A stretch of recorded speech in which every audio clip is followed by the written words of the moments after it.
Hi everyone, welcome back to Get Ahead. This is our third live stream and we're speaking to you live from the London office here at Google. We're very excited to have you back, and today is a very special session. I'm Madhuri. Hopefully most of you know me by now as I manage Get Ahead for Europe, Middle East and Africa. I say it's special because we're joined by three amazing women and we're going to do a panel discussion. I'm going to ask them a bunch of questions, and the last 15 minutes you'll also get a chance to ask a few questions live. We have our chat moderators Maya and Laura, who will be answering your questions on chat as well. Until then, we're going to be asking our panelists a little bit more about them. So I will hand it back to the three of them to introduce themselves. Hi everyone, my name is Ela. I'm a senior software engineer here at Google. I did my bachelor's degree in information technology from India, and then I flew to London to join Google. So this is my first job and I've been here for over 5.5 years now. When I started, I joined as a individual contributor in my team, and over the last 5 years I've grown into a tech lead of 8 engineers working on Google Maps. Specifically, the team that I work on works on helping businesses connect with people, grow their business with Google, and be found on search and maps. Great, thank you. My name is Angelina, and a couple of days ago it was my Google anniversary. It's 5 years since I joined. And I worked in 2 different projects since I joined, in ads and Android, and now I'm moving to SRE team, which stands for Site Reliability Engineering, and my team is responsible for keeping our cloud virtual machines healthy and our cloud customers happy. Awesome. Happy Google anniversary. Yeah. Thank you. I'm Anna. I graduated from Stanford in 2017, and I studied computer science with a mixture of psychology, philosophy, and linguistics. It was very interdisciplinary. I came from there straight to Google London, so jumped across the pond, and I started 20% on the project I'm now full-time on, which is digital well-being for Android devices. So it's things like you can see your screen time on your phone, you can set app limits, and when you flip over your phone, it will trigger Do Not Disturb if you're at a meal or in a meeting. And we're continuing to launch new features, kind of help people with their tech life balance. Thank you so much, Ela, Angelina and Anna, for joining us, and thank you to all of you as well for tuning in. I want to start with a bit of fun trivia, or you can even call it an icebreaker, to get to know the three of them a bit more, get to know them a little better informally. So what we're going to do is we're going to do like a bit of a thumbs up and a thumbs down for things that you agree with or disagree with respectively. So if you agree with something, just put your thumbs up. If you don't agree with it, put your thumbs down. Simple enough. My first question to the three of you is, I need my coffee to start my day. Interesting, not many caffeine lovers. My second question is, you need to have the highest GPA and rank to get a job at Google. Between. The third question is a little bit about you as a student. I was an excellent student when I was in school. Okay, 3 bright students. And the next question is, my summer vacations in college were perfectly productive. Everyone enjoyed their vacations. And the last question is, all the decisions that I made about jobs and school were perfectly planned out. None. So we all just landed up here, and I think we all have fairly interesting journeys. So let's speak a little bit more about how you actually got here. So my first question is, what really sparked your interest in computer science and in technology? And we can start with you, Ela. Yeah, sure. So When I started college, I started in electronics and communications engineering because all my friends were doing that and I just followed them. I did not know what I wanted to do in college. And one of the classes that I had in college was Introduction to Programming in C++, and this was the first time I was doing anything related to technology or programming. And I just loved it. Like, I used to feel such a sense of achievement when my code would compile and I could print like patterns of stars like this, and anything. And then I thought that I can really use these skills and apply technology to solve much bigger problems, real life problems which impact many users. And that's when I decided that I had to switch to IT or computer science and pursue that career. Mm-hmm. I need to do something more meaningful. Yes. What about you, Anna? Yeah, I think everyone almost is impacted by technology now or grows up with it. And for me, it was a lot of kind of video editing. When I was really young, I liked lacrosse and would make lacrosse highlight videos of games. And then as I got to high school, it was editing ridiculous music videos with friends. And we were in kind of the Tumblr and AOL profile age where you could customize a lot through code. So we would do a lot of competing to have better themes or make things fall or play music, even if the person keeps disabling your music when they go to your site. So it's kind of just, there's things I could do through technology that I liked. I didn't think of myself as, oh, I'm going to be an engineer for sure. And then over time I realized, okay, a lot of the things I'm interested in are through technology. So that sounds quite interesting. I think my journey is, feels special for me in a way that I haven't planned to be a software engineer in the first place. I actually went to a linguistics school where I was mainly learning English, French, history, lots of social sciences. I was enjoying it, but at the same time it felt like something is missing. So I started taking some extra, like after class math and computing lessons, and my teacher at that time, he was absolutely fantastic. In a very simple terms, they explained to me how to do some simple programming, and through interesting challenges like building a small AI to play sea battleship with myself, I got immediately involved and engaged in the whole idea of computing, and it suddenly became my dream. So I think this is probably the start of my journey to Google. All right. So as all of you can see, there's no set career path to actually get a role at Google. The three of them had very different journeys so far. My follow-up question to you is, Angelina, what according to you was the most useful thing that you did in university? And it could be technology related or not, because you obviously started off in linguistics school. Yes, I joined fundamental maths as my bachelor degree. It was very interesting, quite challenging, and when you're in a university you don't really know, you have all these subjects, so much information, you don't really know what's going to be useful to you in your future life.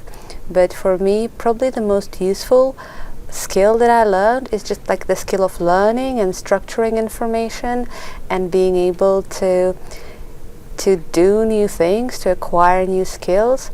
And I find it useful in everyday life because our technological field is changing every day.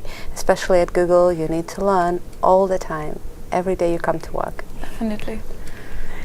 I think for me it was really having the chance to explore a lot of new things and take a bunch of different classes, as I didn't know I wanted to be a software engineer when I started university, and actually thought I wanted to study philosophy. And then as I kind of took a mixture of these different classes, I realized that while I was interested in philosophy, I actually really also liked building things and seeing things actually have a strong endpoint and something that people use. And then that kind of switched me on my second year into actually choosing it as a major. Nice. For me, I think just being able to do things on my own, because like I said, I did not have any experience in programming. So whenever we used to get projects, engineering projects, I had a hard time finding people to collaborate with me on those projects because I didn't have that edge, or I wasn't super smart in doing those projects. So I just decided that I would come up with my own ideas, my own projects, and just do them. I didn't really need a lot of people. If they want to join, they could join me. And I just threw myself in those problems, and it helps me today because a lot of problems that we solve at Google are really ambiguous when you get them, and you have to figure out there's no clear direction. So that skill is still helping me in my job. So I think just the ease of getting better with ambiguity. So that's something that's going to help you all along, whether it's at Google or outside. My next question is again for our audience in particular. A lot of them are interested in knowing about your prior internship experience because they potentially would like to do an internship, whether it's at Google or outside, because that's kind of where they are currently in their career paths. A lot of them are studying either their bachelor's, their master's, or their PhDs. So tell us a little bit about your internship experience, and we can start with you, Anna, because you did an internship here at Google. Yeah, so Google's actually the only place I've ever worked. So I interned twice, starting at YouTube in the Google LA office, and got to kind of write this pipeline that processed all of the notifications that Google sends. And then my second summer, I worked in the Boston office on Google Travel on hotel performance, and kind of having these experiences when you're still studying and very young and inexperienced to actually reach so many people and have code go into production was really incredible, and really kind of kept me on the path of this is something I want to do, because I really saw how cool it could be. It's also a really good intro into kind of Google and what your future will be, where there's a little bit less ambiguity because you have a one-on-one host who scopes down a project for you that's manageable and then works with you on actually delivering that, versus when you become a software engineer and as you move up the levels, you kind of gain more and more independence and ability to handle that ambiguity. Great.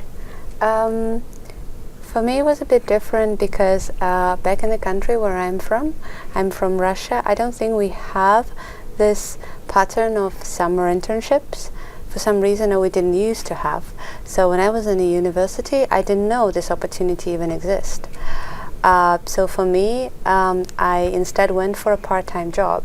So my first part-time job was a test engineer at the automated test engineer for the Motorola solutions. It was a fantastic time for me to actually learn how to apply my skills, to learn a bit of Python. Python was my favorite language for a certain while. And then I moved to my second job, which also started as a part-time as a student at the Russian software engineering company called Yandex, which is also a search engine, and this gradually grew into a full-time job, and I really enjoyed it because it was all about the data science and machine learning and a bit of research and a bit of engineering. Like, really fantastic opportunity, and I think this all sort of led me here. What about you, Ela? So I did one internship in my last semester, which was the 8th semester of my degree, for 6 months. And what I really learned was how you use the academic knowledge that you have gained, like data structures, algorithms, and everything that you learn, and apply it to an actual project which people use. And in the meantime, you're not the only person who's working on that project. You'll be working with several different people, like there'll be a program manager, product manager, there'll be leads, and there'll be individual engineers, which is something that I did not experience in college. So that sort of teamwork and collaboration was good to learn in that internship. I can't talk about the specifics of what I did, but that was the most useful experience for me. Interesting. So my next question is about an interesting project that you worked on, and we can start with you, Ela. You can tell us about the confidential project. I can't tell about the confidential project. So one of the most interesting projects that I worked on is actually keeping spammy businesses off maps, and what made it interesting was just the diverse region that maps is catering to, and the scale again of the problems, which is a very common, challenging problem at Google. So we had to implement a solution where we could proactively identify what kind of spam we could come across, and then deploy features which would work globally. So that was pretty interesting. Yeah, for me, I think it was the project that I started first 20% on and then moved full-time on because I found it so interesting. So when I heard about digital well-being and kind of trying to solve this problem of tech-life balance, I personally had love technology but also would get addicted to certain apps, and so the kind of opportunity to work on the part of Google's mission of making your phone useful and making technology useful, we want to make sure that your device matches your intention, but it's super open-ended, very ambiguous, so still every day it's challenging but so fun to get to work on something that has such a big impact and is really relevant right now. Yes, very relevant to today's day and age. Yeah. What about you?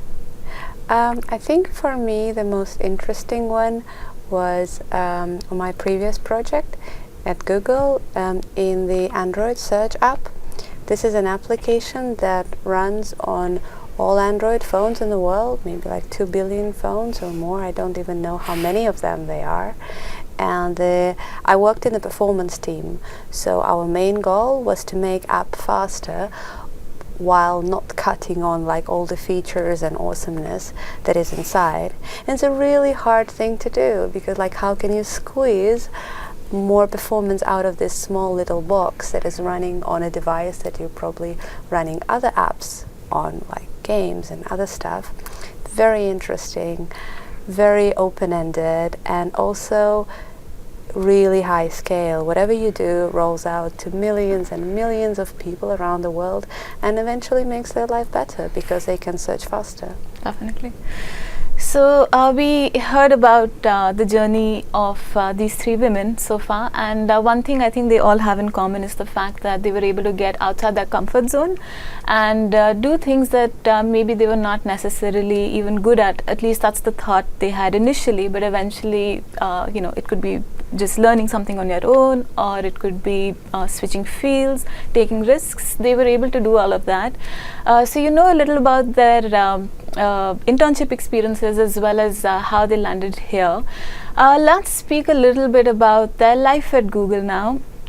My first question is, how did you prepare for a role at Google, and what kind of interactions happened before you actually got a job here? Did a recruiter just call you, or did you apply? And we can start with you, Angelina.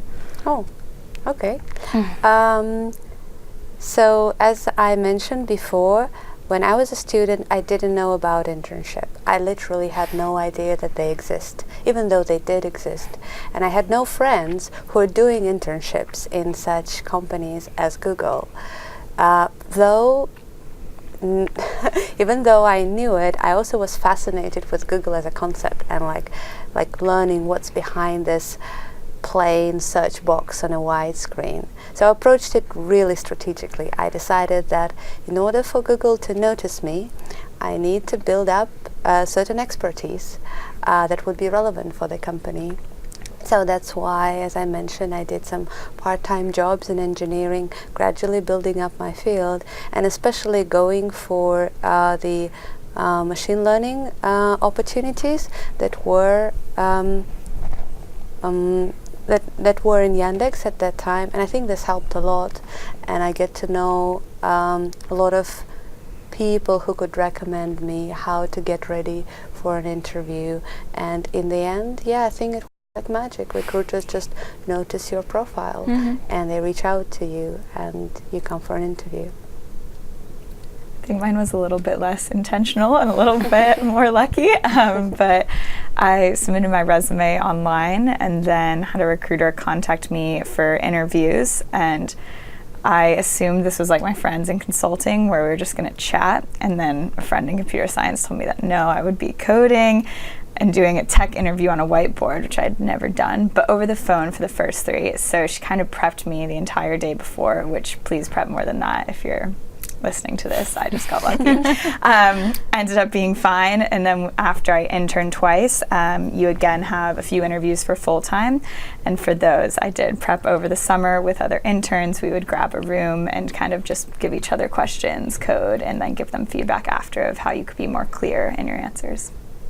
So you kind of made a community of practicing with each other as well. Yeah, I think what you're saying about having a community of people who are on that same path, the fact that my friends weren't, because I didn't know I was studying engineering yet and really hadn't taken a lot of those classes, made it so I had no idea what a tech interview was, which once you're at Google feels obvious because you have to tech interview other people. Everyone had to tech interview, be an engineer, but on the outside you don't know.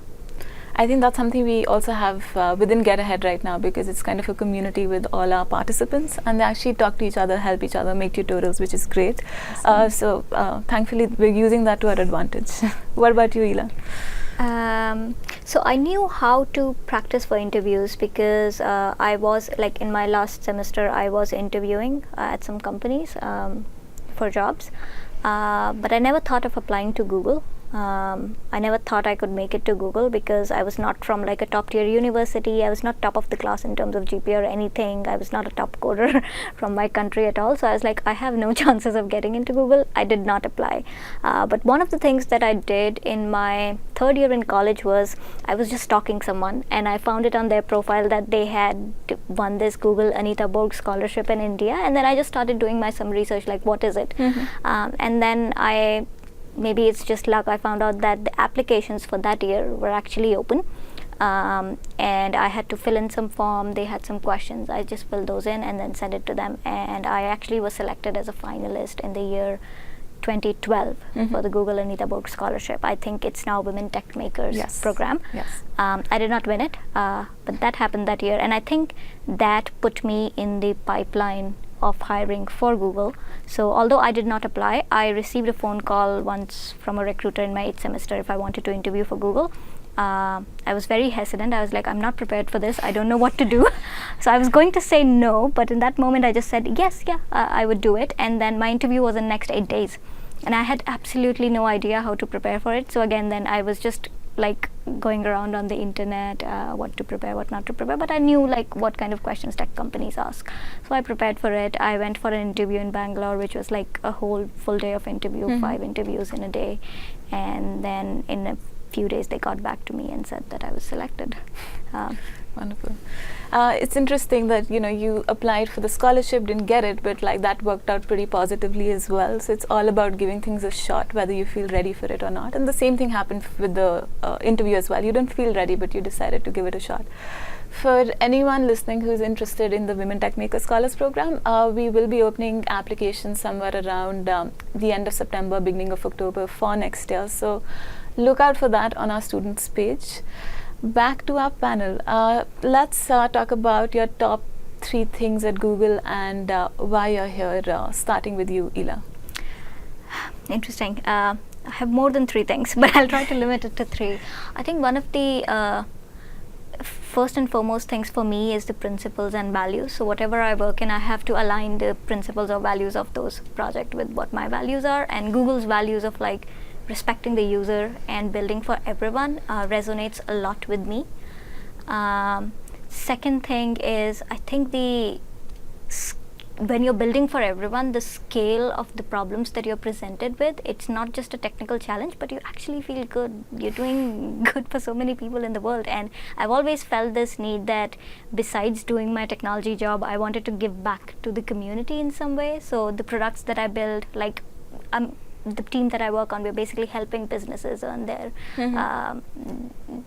day-to-day money and get their businesses successful. So that's very helpful. And the third thing is the people and the work culture. We definitely have one of the most brilliant people in the industry, so there's an opportunity to grow, as well as they're actually very caring. You get to learn a lot from them. They're managers and mentors that you get throughout. They're vested in your growth. Those are the 3 things for me. Very cool. What about you, Anna? Yeah, I think for me, the biggest thing is I really don't like being told what to do ever, and Google has a ton of autonomy, and your managers also really are guiding in the sense of they give you more and more autonomy if you want it. So kind of coming here and realizing that in so many ways I could just work on what I wanted to work on was incredible. I think the second thing would be that they're providing you with challenges, so it is challenging work. I would find sometimes in school, especially before university, I would get really bored, and then that would kind of make me lose interest in the topic, even though actually I liked the topic. I was just not challenged in it. But Google, because it's such large scale and you're solving for so many people, no matter what you're working on, it's challenging because you can't imagine all the possible use cases. And then the last thing, which I think is much more important for me now that I'm actually at Google than before I started working, is the teammates. So I think on the outside, of course, I would think that that's important, but I've kind of decided that work is a permanent group project, whereas in university you have these people for like 12 weeks, then you're like, restarts. Google, it's like this is your team for a year or more, and so having people who you love to work with and who push you and challenge you and make you a better coder, better person, really has been amazing and one of my best parts of Google. Yeah, that's really interesting. For me, probably, since this is my third job, this is my third company, kind of in comparison with other places I worked with, I would say I appreciate Google for its incredible technological advancement. This is a technology company. This is not a product company where like computer science is just somewhere at the back, having no budget, always being cut staffing. This is the this is the technical company of the world, and it's absolutely incredible how many different things people develop here, like new languages, new databases, new data processing pipelines, new standards. It's incredible to being at this bleeding edge of technology every day when you come to work. Probably the second thing that I mentioned before is, I guess, the user base. This is what I really appreciate. And again, it's one of these unique opportunities to feel the scale at the tips of your fingers. When you do something, you do it for a million people around hundreds of countries around the world. This is a very rare place to be in. And the third one, specifically for me, that I do value a lot is the flexibility that Google allows for the employees, both in terms of the team transferring. Like for me, now it's my third team, and I'm very grateful for this opportunity to be able to try new things, to learn new technologies, to try yourself in different areas without too much hassle, like a knowledge tax that you get in other companies. I think what the three of you shared actually resonates really well with me as well, and those are the values that I quite enjoy Google for. My next question is a little bit about what your typical day at Google looks like, because three of you are part of different teams and you probably work on different things. So let's start with you, Anna.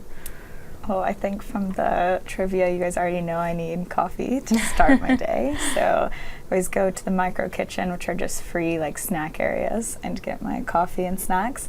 We have a 10:30, which is for us early, stand up every day where the whole team meets. We talk about kind of our goals, what everyone's working on, and people give updates. And if you're an engineer and you need some UX guidance on what something should look like, you connect with them or the PM on the team. So it's kind of just the overall team sync. And then after that, you might have additional meetings or just immediately go to coding your project and what you're working on. For the rest of the day, we try to get team lunch around 1 because we start at 10:30. And yeah, if you have Mountain View meetings, you might stay till 6 or 7, but it's very hard to do an average day because they are all very different. But you follow your own policy of digital well-being. I try. I try. All right. And what about you, Angelina? In my new role as a site reliability engineer, I think it really depends if you're on call or not. Because if you're on call, it means you're carrying a pager from 6 a.m. to 6 p.m. and technically your day could start at 6 a.m. if you get paged. Hopefully, no. But yeah, on a serious note, day is usually made of 3 important pieces. And it largely depends where are your collaborators. So if people you're collaborating with are in a similar time zone or an earlier time zone, like from London it's like Zurich or Tel Aviv, usually you have most of the meetings of the day in the morning, in the first half of the day. And if your collaborators are in Mountain View, or I mean in States, especially on the West Coast, it means your meeting life is shifted towards the evening. This is the first big component. The second big component is obviously technical decisions and engineering time and coding time. And the third one is lunch. Lunch is very important. We should never skip lunch. So for me, I think very similar to what they do, having good lunch, going to the micro kitchen, grabbing coffee sometimes. But besides that, I think over time, as my role has changed or I've gained more responsibilities, the time that I've spent, say, in coding versus doing other things has changed a lot. So when I started as an individual contributor, I would say 100% of my time was coding. I was given a very specific project that I had to finish. But as I grew, I think probably now I spend only 20% of my time coding, and rest of the time brainstorming ideas, working cross-functionally with different roles like UX, PMs, collaborating with teams in different time zones. So I work with Zurich, Mountain View teams, which can be sometimes challenging, but it's just part of the job and you sort of learn to adapt to it. Then I also managed to squeeze in going to the gym. We have an awesome gym and other facilities at the Google office. Sometimes it's a little bit of traveling to meet your teams who are across the ocean, like Mountain View. I think all three of you actually end up working cross-functionally quite a lot. Yeah. And you make it work. My next question about your life at Google, which I think a lot of our listeners have already heard about and are interested in knowing more, is about 20% roles, as well as anything that you probably do outside your core roles. So how do the three of you find the time, or how do you manage to pursue your passions and interests at Google that actually happen to be outside your core roles? Yeah, I think it's a very tricky question, and it really, like, 20% opportunities are everywhere around you. I find them especially useful when you're considering switching the team, because essentially, I guess your example is very good, where you can try out working with a new team before you fully commit, which is fantastic. But also it depends on your normal workload, because some quarters are just on fire and some quarters are relatively calm, so you have more time to do it. So I think I'm more like play by ear sort of person. So I've always been in the same team. I've not switched teams or done any 20% projects, but I've done different sort of things in the project that I've worked on. Like, although I've never done like mission control or SRE role, but I have had to use or learn those skills and implement them in my own projects, and for which, like, I attended summits and conferences where I could gain SRE knowledge, release management, etc. One of the things that I feel very passionate about is giving back to the community. So what I try to do in 20% of my time is be at places like here, like encouraging people to participate in internships and finding other opportunities, which there are plenty at Google. So it keeps me fulfilled. Wonderful. I think everyone would be very happy to know about the different things that you do and the fact that you're able to pursue your passions outside work as well. That was the end to the life at Google bit. We're going to move on to the last couple of questions that I have for the three of them. My first question is to you, Ela. This is just to look at the big picture. So is there anything that you would have done differently to prepare for a role in the industry? I think I would have wanted to focus more on soft skills. So when I was in college, I thought that programming or working in technology is just like working on your own. You produce lots of code and you're done. But actually it's not. Some of the hardest problems are actually getting people together, working through them with them, and then navigating sort of people challenges. And those are some things that I learned later, but I would have loved to know about them previously. So focus on everything, not just the technical aspects. Yeah, definitely. I think since I kind of did distribute my focus across a lot of things, I wish I had taken more machine learning, AI, and stats courses. I actually am taking one through Google right now. That's kind of over the course of a month, so there is still kind of growth opportunities when you're here. But I feel like as Google continues to apply AI to everything, there's just no way to know enough, and so it's something I really do want to learn more about even now. That's nice. Yeah, for me, I really regret that I didn't know about internships. Like I truly regret it. I think I would enjoyed it so much. Yeah, I would definitely take a chance if I knew about them. So hopefully all of you don't have to have that. Internships exist. And my last question before we start taking live questions is a little bit about your journeys where maybe you had someone or something influence you, and we can start with you, Angelina. Has there been someone or something that kind of influenced you to take up this role of being a software engineer and now a site reliability engineer? I think it's hard to say. Your life is long and your journey is winding. So that is profound. Yeah, you tend to meet a lot of people on the different stages of your life. Sometimes you meet them too early, sometimes you meet them too late. But I'm always looking up to people I know from my from university, from my previous jobs. Try to keep up what they're doing, what their interests are. And yeah, we keep on challenging each other in what we should do next. So continue networking. And what about you, Anna? I think for me, I'm not good at having the role models of people who I've never met, so it's more people I kind of work with. At uni, I did a startup, and that kind of introduced me to some people who were women leaders in tech who I kind of then wanted to be like. So then I had these people who I could visualize myself being in the future, which was new for me because no one else in my family was in software engineering. And then starting at Google, this very quickly switched to my managers. They really kind of showed me kind of what you're saying before of everyone's super compassionate who's managing here. They're just such good people. And so looking for what are your passions, what do you want to grow in? And that really also made me realize that in software engineering, I can do so many things. As even when I started at Google, I had no idea if this was what I wanted to do my entire life. But yeah, it's been a year and a half, and it feels like it's been no time just because I've had such great influencers on my career. Ila. I think very similar to them. There's not one person who has influenced my journey, but I can very specifically recall one of my friends who encouraged me to switch my branch in college. I think that was definitely something that changed the course of my life. And at Google, I've been very fortunate to have like very good managers, lots of mentors whom I can go and talk to and use them as a sounding board to run through my ideas.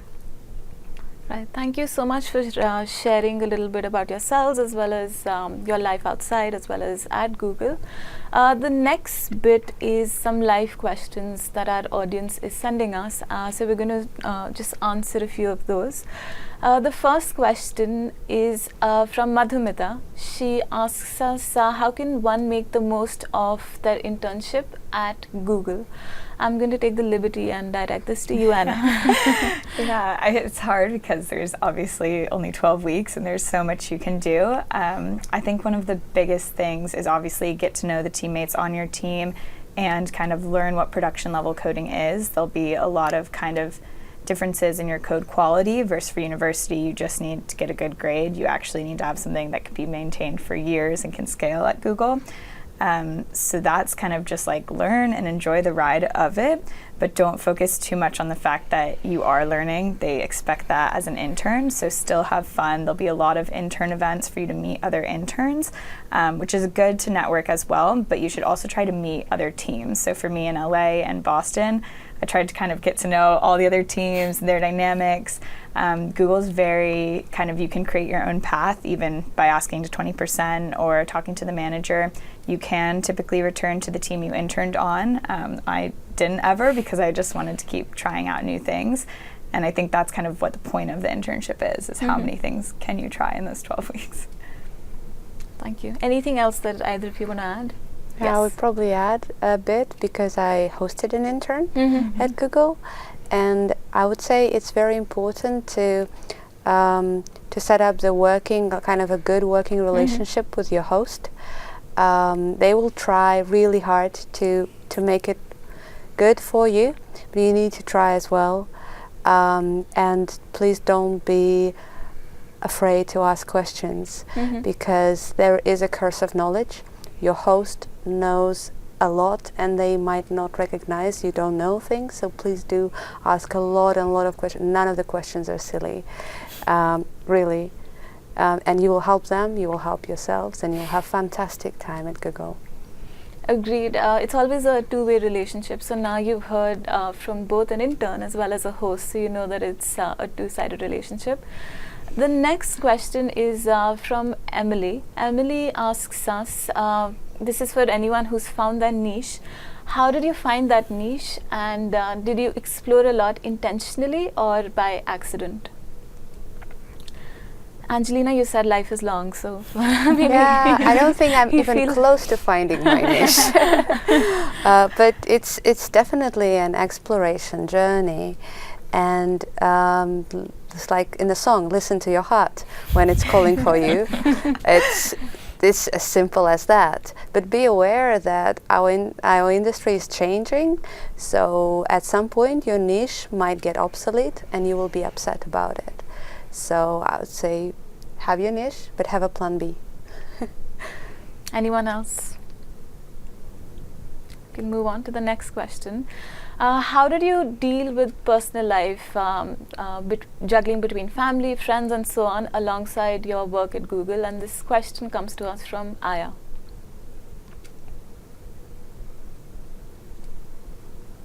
I can start. Yes, go for it. So Ila. when I started, I was not very good with my work-life balance at all. And at some point, I think after 2 or 2.5 years, I realized that I was burning out, and it's not a good state to be in. So that is also one of the things that I would recommend anyone joining Google, like don't burn yourself out. And now I'm very much conscious about my work-life balance.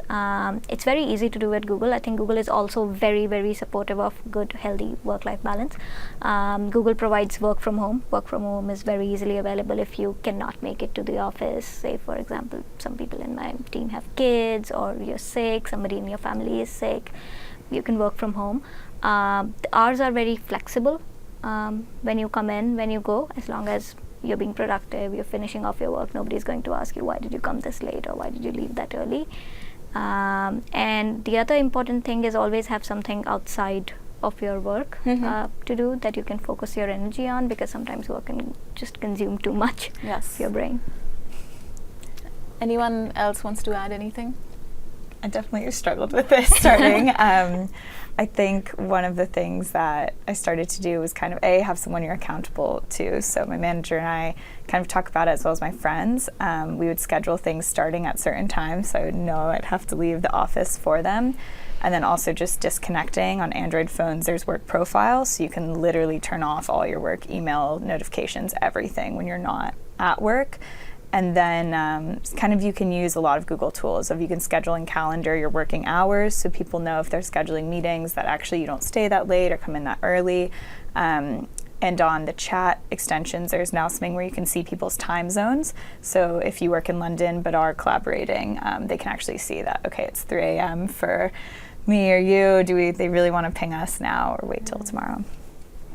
Yeah, I would add to this that it's really important to set the ground rules and just let people know about your preferred work-life balance, and everybody understands it.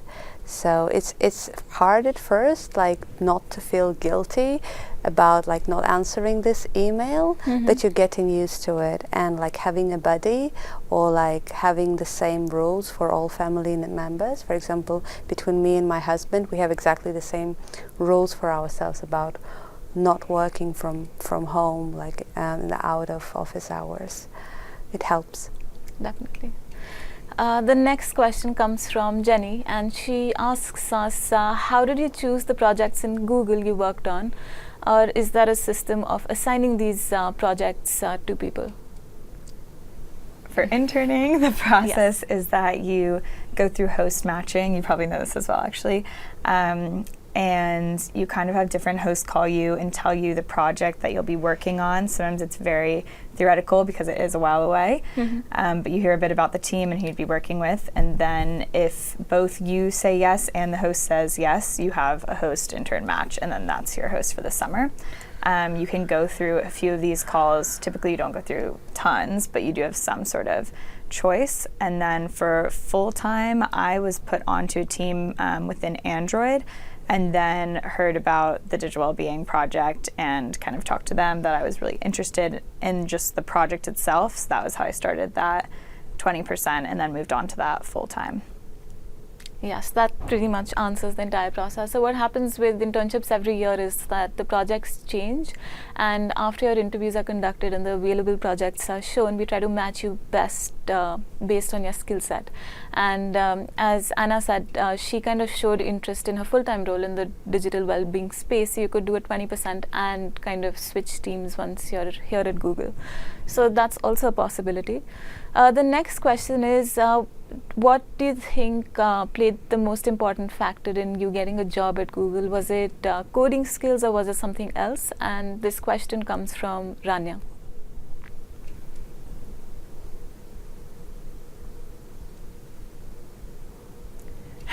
It's hard. I think getting to Google is very based on kind of your CV, your previous experience, and then obviously your technical interviews.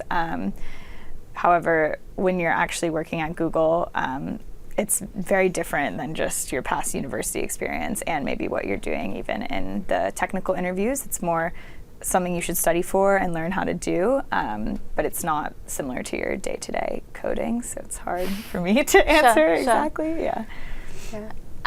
I would say yes, coding skills is important, and a lot of the students that I speak to, as well as students within Get Ahead, say that sometimes they can't break down a solution because they don't feel confident enough. So I think just practicing that and building on your confidence through soft skills would also help. So yes, majority of it would be your technical skills, but a lot of the confidence that you'll get technically is through practice and by speaking out loud and doing mock interviews, even if it's just with your friends. The next question, and this would be our last question as well, which is also technical, and I know Anna, you answered this earlier when you were talking about your internship experience. This question comes from Salma. She is asking us, how much did you practice before your interviews at Google, and what was your plan before interviews? Anyone? I can take this. So besides all the points that you mentioned that one should be careful about while interviewing, I think I want to add that it's also important that you're able to communicate what you're thinking through. So whatever you're going through, don't worry about whether it's right or wrong, but you have to be able to communicate. If you're breaking down a problem, like why are you doing this? And it's important because when you work in a highly collaborative environment, you'll have to be able to explain your solutions to others, because otherwise you can't implement them. So one of the things, and this is something that I was not very good at, I was always keeping all the information in my head, and I would just assume that I'll write something and my interviewer would understand. So this is something that I really practiced on paper, like thinking through, why am I thinking like this is what I'm going through. And while I was practicing for my interview, this is exactly what I did, sitting with some of my friends who would then point out, hey, why don't you tell me more about what you're thinking now? So yeah, practicing with friends and thinking out loud. Yeah, that's a really great point. The only other thing I could add, and it's mainly because I'm doing all type of interviews for Google, so both for interns, both coding interviews, system design, and Googliness and leadership. There is an aspect that some people forget, but it plays a huge role in the interview, and it is managing your stress levels. Because you might be brilliant, absolutely brilliant, at home while you just locked in your comfy room with no one there, and like running through the coding tasks and even coding them on the whiteboard. But as soon as one more person comes in and start actively assessing what you're doing, you just all freeze up. And this is something that you need to figure out how to do, because this specifically, unfortunately, will play against you on the interview. Your interviewer will do their best to help you overcome this, to calm this down, but you need to know yourself. What do you need? Like, you need maybe a glass of water, you need a minute for yourself, you need a break. This is very, very important, so please make sure you practice it with someone, not just on your own. Thank you. Definitely, we need to practice as much as possible, and this actually ties in really well with the end of this session, because the next live stream is going to be a mock interview between two Google engineers. So as you mentioned, Angelina, they'll be talking about stress levels, how to manage that. And we have an ongoing conversation, as some of you responded to and also participated in as part of Slack, where you spoke about which is that one skill you want to improve upon in interviewing. So we'll do a lot of that on the 10th of June. So ensure you join us, watch the two Googlers talk about their experience of interviewing each other. And I want to thank the three of you again. It was wonderful spending today evening with the three of you, getting to know a little bit more about you, what kind of challenges you faced, what you make of Google, how you spend your time here every day. And I hope it left all of you tuned in, inspired about your journey ahead to take risks, do more, and keep practicing more. And thank you so much for joining. We will see you on the 10th of June.